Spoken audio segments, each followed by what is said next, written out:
एक इंसानी महिला के साथ एक रात बिताने के बाद उस जलमानव को पता चला कि वह किसी तरह गर्भवती हो गया था, क्योंकि उसका बच्चा पूरे 1 साल बाद पैदा होने वाला था। उसने उस महिला से समझौता किया कि बच्चे के जन्म के दिन दोनों दोबारा मिलेंगे, लेकिन जब बच्चे के जन्म का समय करीब आ गया तब भी वह महिला नहीं आई। जलमानव बहुत गुस्सा हुआ और उसे लगा कि महिला ने उसे छोड़ दिया है। अगले 100 सालों तक वह लगातार लोगों को उस महिला को ढूंढने के लिए भेजता रहा। उसके दोनों बच्चे भी अपनी जैविक माँ को खोजने की कोशिश करते रहे। एक दिन वह अपने बच्चों के पीछे पीछे एक बार में पहुंचा। उसकी बेटी ने कहा कि उनकी माँ वहीं मौजूद है, लेकिन उस आदमी को उसकी बात पर विश्वास नहीं हुआ, क्योंकि इससे पहले भी उसके बच्चों ने कई दूसरी महिलाओं को उनकी माँ समझ लिया था। तभी अचानक उसके कान के पीछे मौजूद मछली जैसे शल्क चमकने लगे। अगले ही पल किसी ने उसका हाथ पकड़ा और उसे एक निजी कमरे में खींच लिया। जैसे ही उसने उस महिला का चेहरा देखा, वह तुरंत पहचान गया कि वह 100 साल पहले वाली उसी महिला का पुनर्जन्म थी। इस जन्म में वह एक अमीर परिवार की उत्तराधिकारी थी, लेकिन उसकी सौतेली माँ उसके हर कदम पर नियंत्रण रखती थी। अपनी सौतेली माँ को यह यकीन दिलाने के लिए कि उसे परिवार की संपत्ति में कोई दिलचस्पी नहीं है, उसने जानबूझकर उस आदमी को कमरे में खींच लिया और ऐसा दिखावा किया जैसे वह खूबसूरत पुरुषों की दीवानी हो। अपना काम निकलवाने के बाद वह बिना पीछे देखे वहाँ से चली गई। ये देखकर आदमी फिर से भड़क उठा। उसे गुस्सा था कि इस जन्म में भी उस महिला ने उसे दोबारा छोड़ दिया। घर लौटने के बाद उसके दोनों बच्चे रोने लगे और अपनी माँ से मिलने की जिद करने लगे। बच्चों के शोर से आदमी का सिर दर्द करने लगा, इसीलिए उसने आखिरकार वादा किया कि वह खुद जाकर उनकी माँ को ढूंढेगा। उधर वह महिला उसके घर पहुंच गई। वह अपनी सौतेली माँ को बेवकूफ बनाने के लिए एक ऐसे पति की तलाश कर रही थी जिसे आसानी से नियंत्रित किया जा सके। इसी वजह से उसने उस आदमी का पता लगवाया था। लेकिन जैसे ही आदमी ने दरवाजा खोला, उसने देखा कि उसका घर बेहद आलीशान था। यह उसकी पति चुनने की योजना से बिल्कुल मेल नहीं खाता था। संयोग से दोनों बच्चे उसके मन की बातें सुन सकते थे। जब उन्हें पता चला कि महिला जाने वाली है तो उन्होंने तुरंत उसे घर के अंदर खींच लिया। छोटे लड़के ने झूठ बोलते हुए कहा कि उसका पिता इस आलीशान हवेली में सिर्फ एक नौकर है, इसलिए वह उसकी योजना के लिए एकदम सही पति हो सकता है। आदमी हैरान रह गया, लेकिन उसके बेटे ने उसे चुप रहने का इशारा किया। महिला ने लड़के की बात पर विश्वास कर लिया। उसे लगा कि यह आदमी अकेला अपने 2 बच्चों की परवरिश करने वाला बेहद गरीब इंसान है। तभी उसने एक शादी का कॉन्ट्रैक्ट निकाला और कहा कि अगर वह उससे शादी कर ले तो उसे हर महीने $5 लाख मिलेंगे। आदमी मना करने ही वाला था, लेकिन उसके बेटे ने सीधे उसका हाथ पकड़कर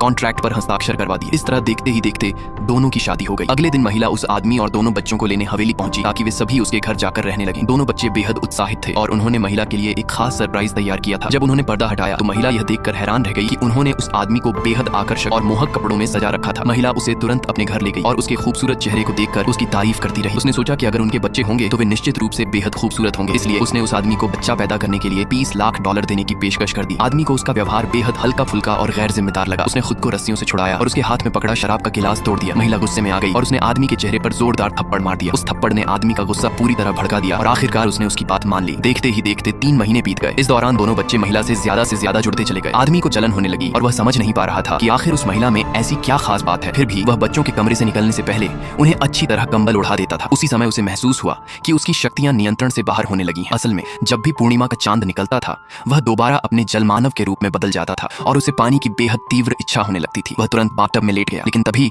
महिला अचानक